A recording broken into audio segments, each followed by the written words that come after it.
नमस्कार, माझं नाव केशव महाराज आहे. आमची परंपरा सुरू आहे इथे. मी 7वा माणूस आहे इथे पूजा करता करता. आणि आता जे काम करून राहिले आमचे पुतणे आहेत, काही नातू आहेत. अशी परंपरा सुरू आहे आमची. ते आख्यायिका अशी आहे आमच्या देवाची.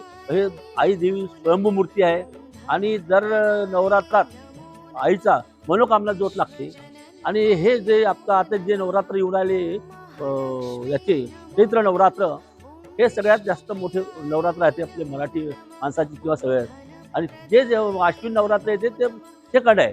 पण वर्षाची सुरुवात आपण या वर्षापासून होते, चैत्र नवरात्रापासून, म्हणून याला आपण मोठे मानतो.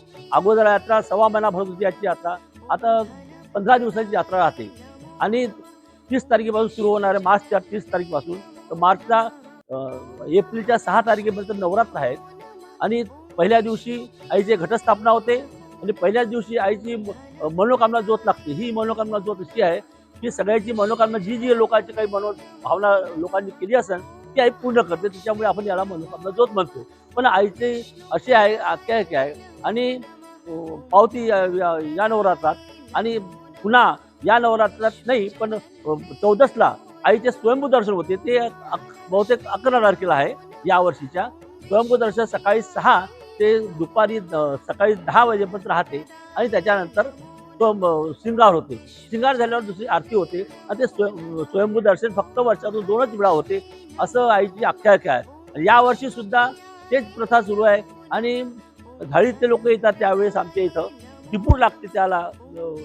आता हनुमान जयंतीला आणि मोठी यात्रा भरते.